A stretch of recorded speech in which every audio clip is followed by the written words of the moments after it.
Off subject. It is your instant match reaction to Everton 0, Manchester City 2. We are outside the Denby Castle. The party is going a little bit further down the road at the sandwich shop, which name I've forgotten. What's it called? Castro's, yeah. So Castro's. Keeps getting practicing for something later on there. But yeah, Everton have got beat in the third to last game of Goodison Park. I've got Keith, Les and Matt with me for now. We might have a few more jumping in on the pod a little bit later on. But yeah, Keith, that was the most 0-0 game ever for an hour, and then James Tarkowski got injured and it felt like anything could have happened. Legitimately, that was a game of football that, by all admission, Everton didn't do enough to deserve to win that. But I don't think we deserved to lose it. I thought we were more than a match for City across the 90 minutes, apart from 10 minutes of madness at the end. I thought we played well. We created a couple of chances here and there. Hit the post. If that goes in, it's probably a different game. A couple of breaks of the ball. We might... let's be honest.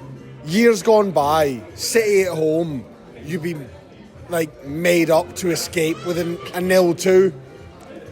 Today, that's not the Man City we know and loathe. I've loved. It's it's a shadow of a Man City side. I didn't think they were great. I thought they were all right. They played some decent. Did they really test Pickford throughout the 90 minutes? Couple of saves. Couple of decent saves here and there. The Branthwaite header off the line, which, by the way, fair play to Branthwaite, that is superb defending. Was it O'Brien? Yeah. I thought it was Branthwaite. They look the same. They're both about 8'6" and ginger. I don't think we deserved to lose that. I certainly don't think it was a 2-goal difference in that game. But could you say we deserved to win that? No, not really. We didn't do enough. No, I agree. As like Matt said, it was 0-0 all over it. I think for me the most pleasing thing was we I know you said they're not the same Man City, and they're clearly not, but we did sort of match them for the whole game. So it wasn't like in previous seasons where we sort of sat back and hoped to get them on the break. We actually played football against them and played quite well. They're quite a weird side to watch for me. I've spoken about this on Blue Monday a few times. I know Roger hates that style of football, but the movement is brilliant, the passing is brilliant, but it's so dull. It's so bad to watch. Yeah. It's paint by numbers football. I can't think of a better way to describe them. It is just so robotic, isn't it? Formulaic. It's so monotonous and by the book, and there's nothing thrilling about them. Far be it from me to give the Reds any credit, but when they go forward, they're electric on the ball. They're quick. They move the ball. They get the crowd up. They try and do something. City are just... Hey, please cheers for Liverpool. It's just death by 10-yard pass. Yeah, I think today, obviously we'll come on to the subs and stuff later, and that made a big difference for Everton. But I think Doku made a difference for them when he came on, because he was just very direct. I don't think he's a particularly great player, Dokic, but he's very, very fast. And you could see that added another dimension. And we were on the back foot then, probably the last 10 minutes when he came on. So, teams do need that sort of injection of a bit of a maverick somewhere, but they are very formulaic. And, it's great when you win it every week. It must be marvellous, and I'd take that all day. But it is a tough watch, to be honest, for me. Probably should have put a fast right back on to try and match him up a little bit. Who knows, maybe. Far be it from me to say, as a... Did that sub come after Tarkowski got injured? It was around the same time, so it was not far afterwards. Tarkowski was on about 50 odd minutes. I think Doku came on around the same time as our subs, so with about 15 left, I think it was. It felt like about 10 subs happened at once, didn't it, at some point? But Matt, how did you feel it went? Similar to the lads, really thinking that a draw would have been about right? Yeah, really. They got all the luck, they got all the decisions. I haven't seen the handball back, but I think someone said thigh. From my seat, a long way away. Kind of looked like it was handball, but fair enough. But yeah, we didn't take the handful of chances that we had. Probably persisted a bit too long with Broja, who was just very, very weak in the lone striker role. And yeah, they are a shadow of themselves, City, but they're still an all right side, and it's kind of a compliment to David Moyes' Everton that they had to bring on about £250 million worth of players to beat us. So I don't care. I just want to touch on, like Matt said there, City got all the decisions, and it's something I want to, like, I don't know if there's a directive to have changed this now, but the offside flag went up very quickly, 4 or 5 times on us and never on them. What was that all about? And that the referee today was bullied. He was bullied out of his pants by... Duncan would have been singing "Who's a baldy bastard" to him, wouldn't he? Yeah. We have to right, I'm probably going to alienate a percentage of the listenership here, but we have to stop bald men being allowed to officiate professional football games, because the 3 of them today had not a hair between them and not a fucking idea between them on the rules of the game. Jesus Christ, they were awful. I think that is actually Premier League directives, because you either get sort of middle-aged men with black hair or middle-aged men who are bald, and that's it. There's no in between. That's all the referees are. All the ginger referees. Is there a blonde, has there ever been a blonde Premier League referee? I can't think Craig of one. Lawson. Is he blonde or? The him on brown hair? strawberry blonde, Nigerian sunset, whatever you want to call it. Yeah. Bring more blonde referees in. That's Really worse. Genuinely, the standard of refereeing in the Premier League is atrocious. It has been all season, probably has been for a couple of years, but I think this season we're at the stage now where they're either relying on VAR to referee the game for them, or they're terrified of, let's say, the sort of the teams towards the top of the league, and they give them every single soft decision. There was 4 or 5 occasions today where it was a case of a coming together. There was physical contact, and the City player went over and automatically got a foul for it. And in no way, shape or form was it a foul, but he's given it because it's an easy decision to make. We have to have a look into that, surely. Strap in. It's time for Matt's Conspiracy Corner. Okay. Now, it didn't go unnoticed by me today that this is our first match at Goodison Park with semi-automated offside. Oh, okay. But that flag just went up constantly. It was like they were almost deliberately trying to avoid having to put it into play.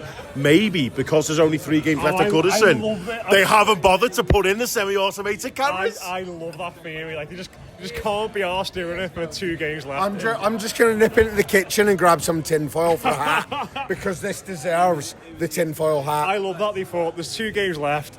Who's arsed? Like, no one. There's nothing on Everton's games. Let's just leave it and hope nobody notices for a few weeks. Why would you put the cameras in? Do you know what? That's an incredible shout, and I think we should all go up to Goodison Park tonight and investigate and tear the place to the ground, trying to find these cameras, whether they're in or not. Find the cameras. I think it's... Show us the cameras, PGMOL. Is this I like think we need a lawyer from the southern United States to look into this for us. Is this like at the start of the season when they had the alleged box on the floor with the VAR screen in, which nobody ever saw? What game was that? It was the very first game of the season against Brighton. Was that the Brighton game where he was looking at the floor and said, "Oh yeah, he's got a laptop on the floor." Honest to God, there's he's a got screen down there. The backup screen. Honestly, there's a laptop at his feet. Now these referees will have you believe. No, I'm not some big city lawyer. Les, the changes. Oh my God, Because I think the first hour, like, nothing really happens. I mean, we'll come on to a few things that happened early in the game. I'm sure Keith's got a lot to say about that later on. But Tarkowski goes down, which is it's never happened before, has it? He's gone down and got injured. So I kind of understand maybe there's a bit of a panic and not knowing what to do because you're not really thinking of that. I thought it was going to be Patterson and O'Brien would come inside a little bit, but when Keane came on, I was a little bit worried because, listen, I've maybe not been as harsh on Keane as some people on this podcast, Rob Vera, down the years. But Michael Keane coming on, having not played any football for a few months now against a very talented City attack, I was a little bit wary. And listen, I don't want to dig him out entirely because I think every single substitute that came on today was appalling, every single one of the 5. But from that point on, it just felt like the game completely slipped away from us. Yeah, definitely. Funnily enough, I got a message off Rob before. We're doing the kickabout next week because it's Easter Sunday tomorrow. So he's going to take some time to recover from that Michael Keane performance. Well, he said to me, really too bad we can't talk tomorrow because I've got a surly farewell to Michael Keane and me that I'd love to get out. So listen out for that one next week. Who knows, Michael Keane might play next week's game because that didn't look good for Tarkowski. I mean, thankfully he walked off the pitch, but he signalled to be substituted as soon as he went down. I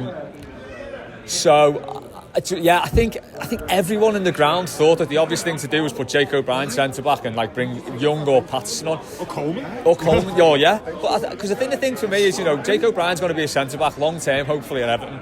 So if you've got a chance to sort of get him into that position and get him bedded in that position, do it. Just take that opportunity to do that. So it was a bit baffling, and yeah, you could see the shape and the defence sort of went. Everyone looked a bit more nervy. The high point for me with Michael Keane today, apart from when he sort of missed that back header and Pickford saved it, was when he actually put his foot in on Jordan Pickford and took him out. So I don't know if people didn't see this. When Pickford went down injured, that was because Michael Keane left his foot in on him as he came sliding out for the ball. Yeah, he did. Letting your own goalie know you're there. Yeah, oh God, yeah. Michael Keane was very problematic for the Everton defence today. So yeah, I've not been hard on him myself because he's had some great moments for Everton, but I just don't think we need to see him again. And then the other substitutions, I think Ed said the other week we saw a rare thing with a David Moyes triple sub. We saw it again today and not one of them worked. I thought McNeil looked so slow and off it when he came on. Alcaraz couldn't get into the game. Irabun did okay, but I think taking Garner off, was that because he was on a booking, do you think? I thought that was very weird. I thought it was odd, because I think didn't he get a booking early on in the derby and played right the way through, so he is a player who can carry on a booking, and he knows how to play in that situation, and I think that just we lost a lot in that. And then obviously, like I said before, when Doku came on, he kind of changed it for them. So yeah, the subs didn't work today, but I think to everyone's point before, we've been beat 2-0 by Man City. We can come away disappointed at that because I don't think we deserved it. But ultimately, it doesn't really mean anything in the scheme of anything. So we're not tearing our hair out thinking, oh God, right, we need something next week because, it's game over. So just like, I think after the game against Arsenal, this is me doing a big I told you so. But you guys were quite critical on Tarkowski and were like, time to move. Has that today changed your mindset in any way? Because it did. I mean, it felt a bit in spectacular fashion without him in the team. Not really, no. Not being as bad as Michael Keane does not justify being a good footballer and an integral part of the team. What Tarkowski potentially does in gluing that defence together. I mean, yeah, right, let's be fair, you've probably lost a bit of organisation there. Any single football situation where you have to throw a centre-half on as a sub for another centre-half, you're obviously going to lose a bit of the fluency you've got going through the game. I didn't think Tarkowski was bad today by any stretch of the imagination. I still don't think he's the answer at centre-half, but he is a better option than Michael Keane. I thought it was a terrible sub. I thought the obvious substitution there is to you either put Nathan Patterson or even Ashley Young on at right back. Against Doku? Yeah, either of them. Yeah, right? he's about to though. You put either of them on at right back, a natural fullback in the right back position, rather than a big centre half out of position. You move O'Brien into the centre. Now I've seen Moyes' comments post match, and he said making that change would have meant changing too many positions. I don't get that. It would have meant changing 2 positions, centre half and right back. It's not a big change. It's the sensible change. We know what Michael Keane does. We know what Michael Keane offers. We're at the stage where Michael Keane has become a cult hero as a centre forward sub. Why are you bringing him on at centre half with half an hour to go in a game against admittedly, as City are not as good as they used to be, still one of the top 3 or 4 teams in the country, and thinking, yeah, he'll be fine, he'll come on, he'll do all right. It's a terrible decision. Yeah, for my part, my overall view of James Tarkowski has not really changed. But I will admit, like, he had a good game today before he went off, and he still had a couple of absolute nonsense moments. He had that one where he was under no pressure and he heads the ball directly to Bernardo Silva. He still got that in his locker. But yeah, I can't really kick off about the subs too much, because like they brought on, like when we did the triple, they did their double or triple, and yeah, it was like £250 million worth of players. I think I agree with about McNeil, about him being a bit slow and off it, but that's also testament to Jack Harrison's performance, because he was fantastic the whole game. Like, he really helped out O'Brien, like keeping it. He probably wasn't as good going forward as you would have liked, but he did all like the grunt work down that wing and helping O'Brien, and kicking it out for like niggly little throw-ins. I thought he was great today. I thought Harrison was great. Yeah, we really missed him when he went off, which, imagine saying that 24 hours ago. I mean, there is a fellow playing for a new contract at Everton, isn't it? There's no coincidence that last game he played pretty well as well. Just on the subs, Matt, I agree. I can't really be harsh on Moyes and say, he did the wrong thing, because I thought it was the right thing to do, to bring the 3 subs on when he did.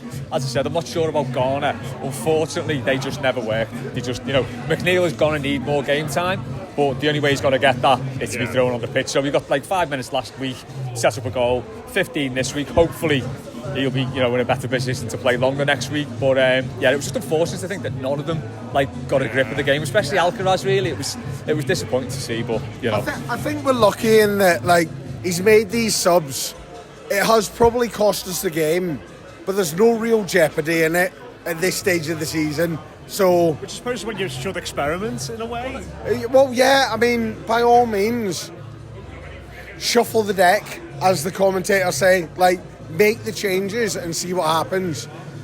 I'm a bit disappointed seeing the post-match comments about Yusuf Chermiti saying that we'll get onto that, sure. That was a selection decision and that he wasn't injured.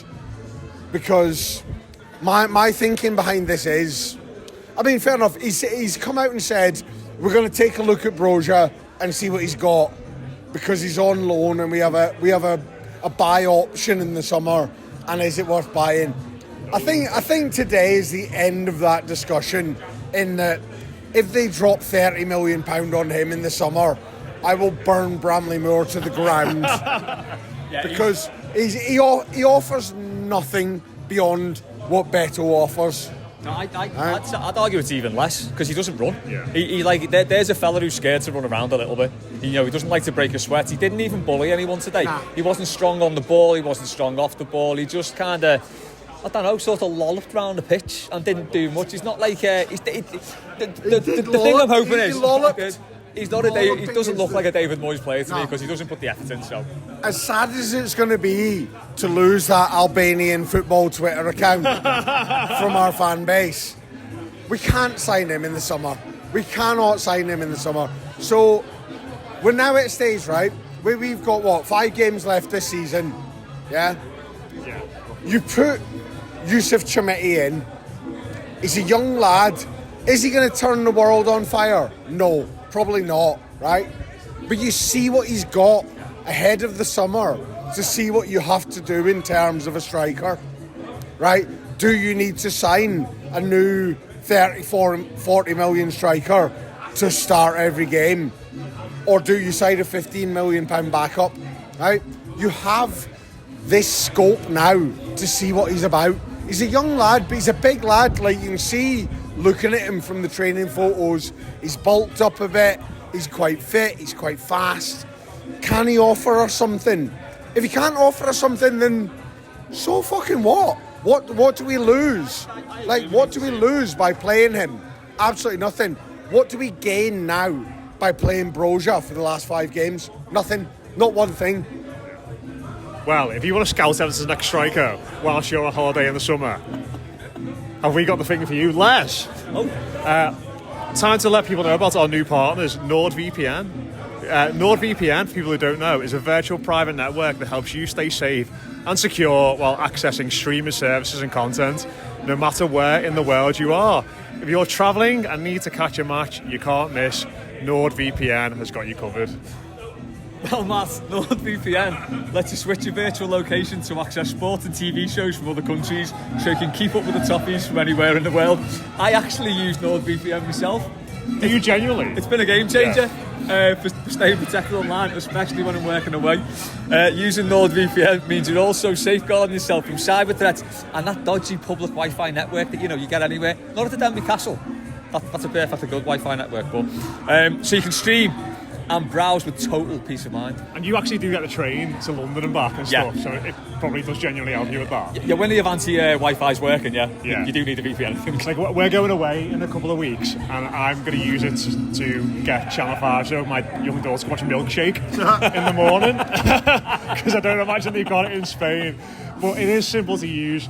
Just switch your virtual location to access apps, websites from different countries, plus one NordVPN account. Keith account covers up to 10 devices, so you can protect the whole family with just one plan. All of this for the cost of one cup of coffee a month. Make sure you don't miss out on our exclusive deal. Head to nordvpn.com/blueroom and get an extra 4 months free when you sign up for the 2-year plan.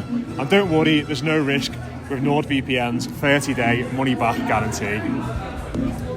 So at this point, all that's left to do is head over to nordvpn.com/blueroom. That's nordvpn.com/blueroom to find out more. Oh, and there's a link in the episode description box, so make sure you check that out. And why would you buy that cup of coffee when you could instead have a fabulous VPN network? Have you ever shared a cup of coffee between 10 people? I don't think so. You can share your NordVPN between 10 people. Do you know one time I've genuinely used NordVPN was when I was in Mauritius and England were playing Pakistan in the test match when they won 3-0 and they were going for the win late on. And I used it to listen to BBC Radio 5 Live and catch the end of the test match. So it can genuinely be really good. So, I've used NordVPN on foreign holidays in the past to put a bet on the football because your standard Bet365 other betting suppliers are available. I think we need to do that on here. It's not the BBC. Are not accepted in Spain. We're fully in the corporate commercial mindset here. You don't say. Corporate Keith has kicked off here. We are fully selling NordVPN. Right. Basically, if you're not using NordVPN, what are you doing with your life? I'm on the Broja. I don't reckon uses NordVPN. Do you want to talk about him a bit more? Like Les, I was just so disappointed with him today, in the sense that I think when there's a player on loan and he's trying to battle for a place here next year, you sort of want that desperation in it and in battling and there's just none of that at all from him today, wasn't it at all? No, that was the most disappointing thing. Only half messing before saying Jack Harrison's playing for a contract. That does look like a fella who's thinking, I wouldn't mind another year here. I mean, I don't want him for another year, but you can see that he is trying, and that's one thing you can't level Jack Harrison that he doesn't try. Broja just didn't look bothered at all today, did he? He's, like I said, he just sort of ambled around the pitch. He didn't use his strength. I don't know if he's got any pace because he didn't run. And it's disappointing, isn't it? When I can see why the manager's done it, because like Keith said, we need to see what he's about. But I think that's 2 games now where he's offered nothing in these last 2 games. So I think that's got to be the end of that experiment. Like he said, it was disappointing that Chimiti was dropped for tactical reasons. It's a bit odd that, and again, he didn't get on at all. So He wasn't even on the bench. Oh, he's not on the bench at all. Oh, okay. It's a strange thing to. If he'd been injured, I could accept him not being on the bench. But the fact Moyes has come out and said it's a selection decision is quite baffling. Unless something's gone on that we're not privy to, and he's been dropped for that reason, then fair enough. But why else would you drop him? Warsteiner. Sorry, we're just sorting out our round here. Warsteiner. Hey? All right. No.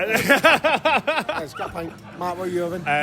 Mine's in bongo. Yeah, there you go. Everyone knows what we're drinking on the podcast now. Bongo, Yeah. a Warsteiner. See, is this sort of slick broadcasting that made NordVPN want to get involved with us? Bongo, just ask for a bongo. Like, do you like the They drink? drink it in the Congo. Yeah, like the juice in bongo. It's called. Like genuinely. In bongo, 2 Thatchers, a Warsteiner, and whatever Matt's having. And if anyone else wants anything, just let us know. Yeah. Just get around in. NordVPN, you're getting your money's worth. Come on. With NordVPN, you can buy a round from outside the pub if you have a 19-year-old son to give your bank card to. There you go. Just a couple. I want to talk about players who did well today before we get on to the Bruyne weirdness. Mikalenko was really good at fourth. Probably his best game of the season, I'd say. Mikalenko, that's the best performance I've seen out of him for Everton for a long time. I thought he buttoned up Bernardo Silva very, very well. The fact that Silva wasn't an influence in the game is a big credit to Mikalenko. I thought he did very well. He put in one proper Everton tackle as well, you know, that sliding effort where he won the ball and then stood up and carried it 30 yards and sprayed a crossfield pass. Very Everton. I thought James Garner was the best player on the pitch today. Yeah. Certainly from an Everton perspective, I thought he was brilliant. I thought he broke up play well, and I thought he played the incisive going forward passes a lot better than Idrissa Gueye today.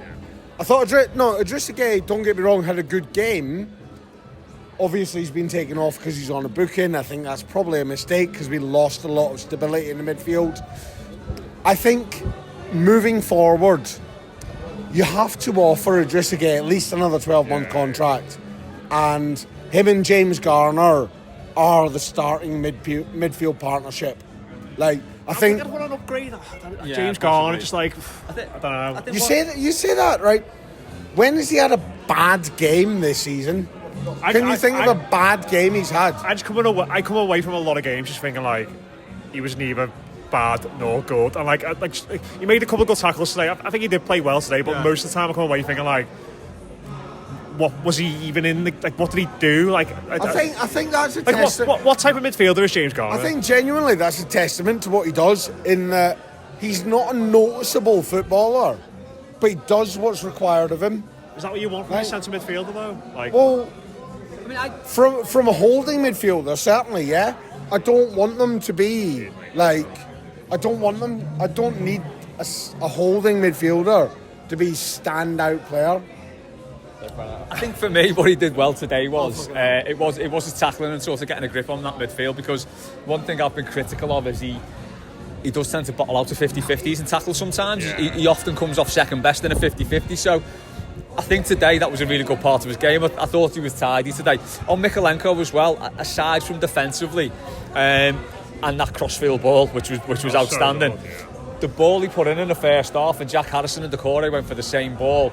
That was a really good cross and a really good chance. That I don't know how they got mixed up, but Harrison, I don't know if Harrison shouted, but it was his ball all day, and Decore just sort of got in the way, being a nuisance. But I think Mikalenko felt like he added a lot to his game today, and I think he's been coming on quite steadily. Do you know, I think the last few games where we played like genuinely better teams have suited him, haven't they? Because like we've not like had to like charge forward and like have much of the ball. Like I think we played the top 4 in the last 4 games, is it? Like up until obviously Newcastle have gone up there. So I mean, like just being like having to defend and like I think Bernardo Silva has obviously been a brilliant player, but I think he's not very quick, is he? I think he's a bit of a faded force, and it sort of suits him a bit today. Like Mikalenko pocketed him today. Yeah. I don't think he put in a single incisive ball into the box.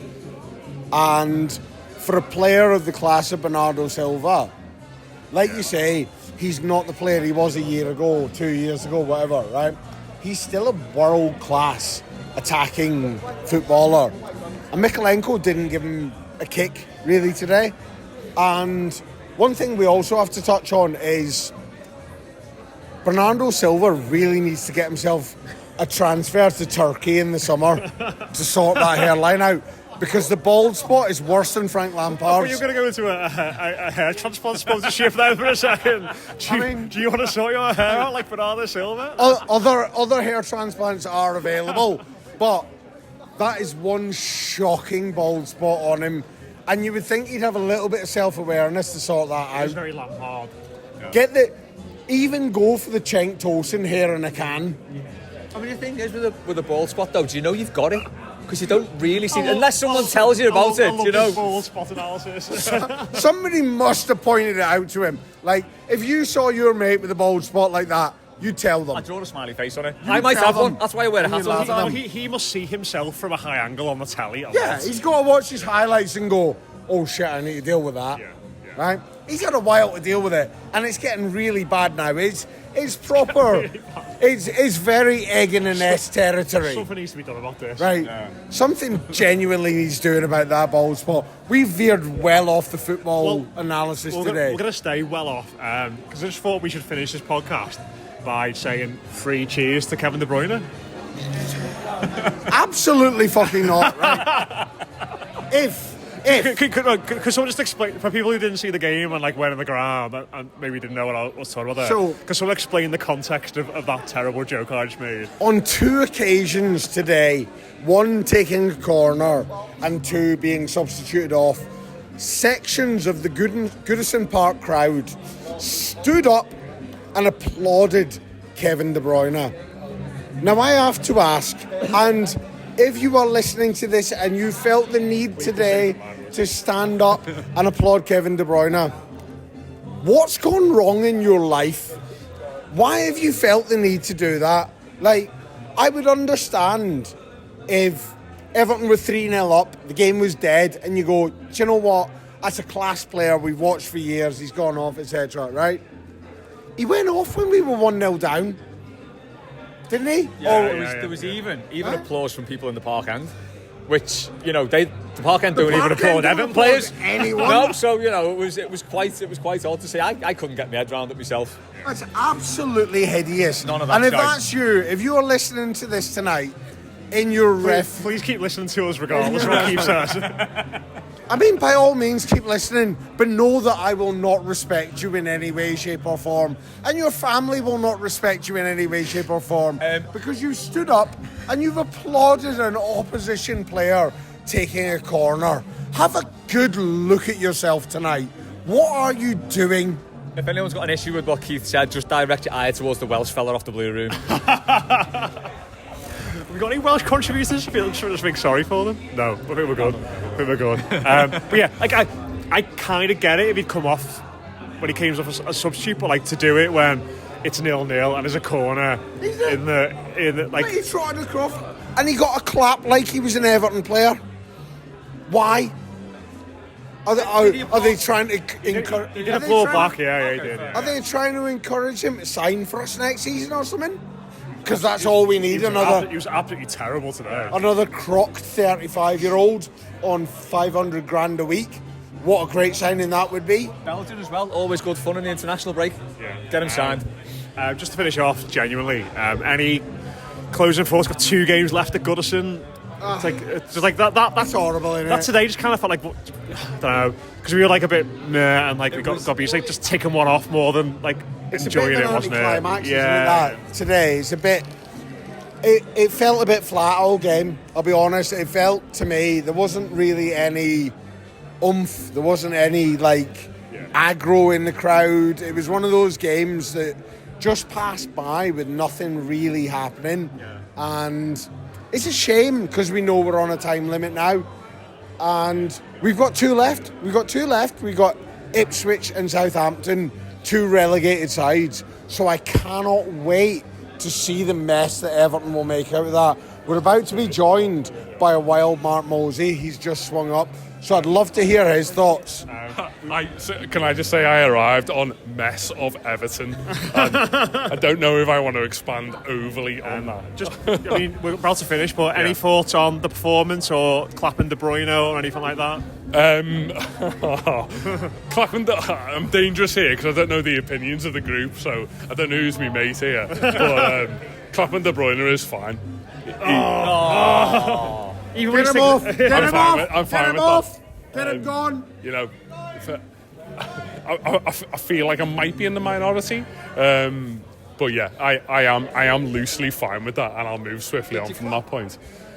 I gave it a little teasing nod to at what point when he went off. Yeah, I'm fine with that. You know, he's brilliant, and he's been.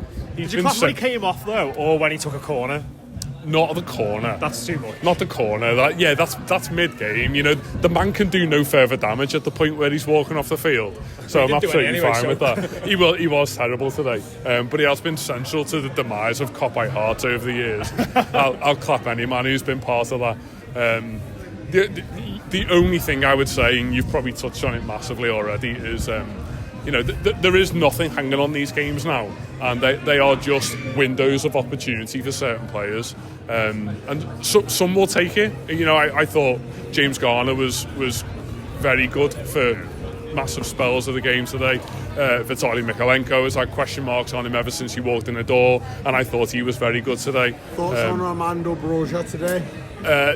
If we're going to use the word opportunity, that is a man who's just thrown it all away.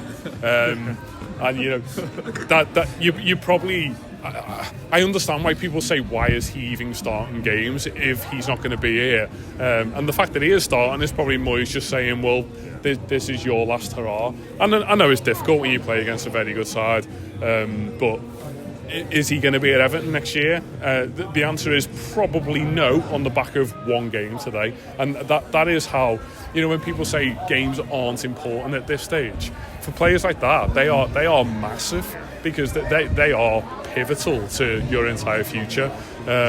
And my only regret today is the fact that I've missed out on the Michael Keane chat, because I'm sure you've all had it already. It was aggressive. Yeah. I think the one big thing we picked up on was when he left Wayne on Pickford. Yeah, that was fun, wasn't it? Yeah, fair play to him. Yeah, I didn't even clap that, and I clapped the Broja. I feel annoyed now. But you know, the thing that lost us the game today is, you know, arguably the worst thing, even worse than Michael Keane's performance itself, is the decision to bring him on. And I love David Moyes, and he's been fantastic since he came back. But we threw that game away today because of that decision to bring Michael Keane on. And you know, thoughts for Nathan Patterson, who I assume was on the bench. Yeah, he was. And Young and Coleman. I kind of get it with the others, and there isn't, Nathan Patterson's at a point in his career where he's thinking, well, am I going to be a Premier League player or an Everton player going forward?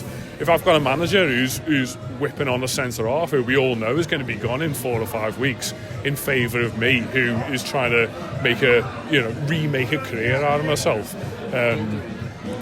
I would seriously think about what that lad is thinking about his Everton future tonight. But there were multiple options there, and the obvious option was not to bring Michael Keane on.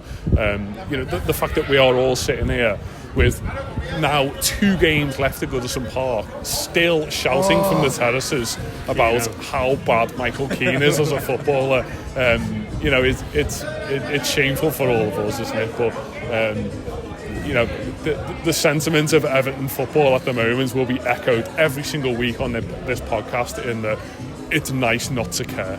And I think that it's just fortunate and a nice change from previous seasons that we don't have to hang every single minute of the game on checking livescore.com or whatever it is to see how Southampton or Ipswich are getting. I haven't looked at Leicester's scores in about 6 weeks now, and I tell you what, it's glorious. It's incredible. I've almost forgotten what a Leeds is.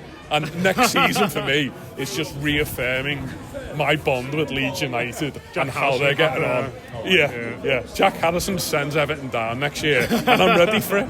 Slickback Jack, as someone on Twitter called him. When I found out he's still got 3 years left on his deal at Leeds. I prefer Slickback Jack to Ponytail Jack. Oh God, yeah, definitely. I think just quickly for me on the actual being our third to last game at Goodison and it being a little bit of a damp squib in the end, really. City are one of those teams who we're not really that bothered about because they've been taking titles off Liverpool, which has been nice. So no malice to them because that's great. And also, I don't know, you just don't have the same ire as you do with United, Arsenal, Chelsea. There was a few times today where City fans tried to get us going. Like they were The singing, park just ignored them. Yeah. So it was like, oh, Manchester is wonderful. Now when United sing that, the Park End sing is full of shit every time. But with City, it's just like, we're not really bothered, lads. Yeah, we looked at it and sort of went, do you know what? Manchester's all right. It's got a few good concert venues. Do you know what I mean? Hands Strand's across all right. the M62, yeah. It's all right to go to the cricket there. It's not a bad day out. If United sing it, vitriol, pure hatred. City, they can do what they like. Manchester is actually all right. Doesn't really work as a song though, does it? Like, Manchester is not that bad. Oh, Manchester is not that They bad. say Manchester is wonderful, but it's no Birkenhead. That's all I'm going to say on that. what a way to finish. We'll wrap it up there. Cheers to Keith, Matt, who's long disappeared somewhere. Les and Mose for his appearance at the end there.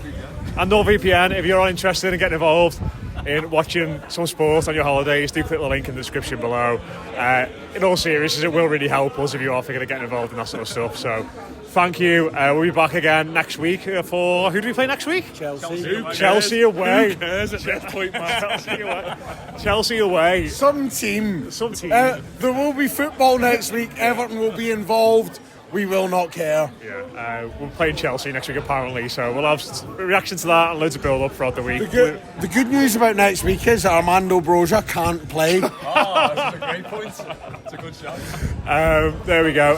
We'll have Blue Monday on Monday, we'll have Byline on Tuesday. Just a shout for the Good Times podcast as well, if you've not listened to it already. That was out on Friday. A great look back at the first half of the 2013-14 season from the lads on that. Really enjoyable, so if you've not got involved in that yet, do have a listen. But yeah, that's it from us at the Denby Castle, up to Toffees.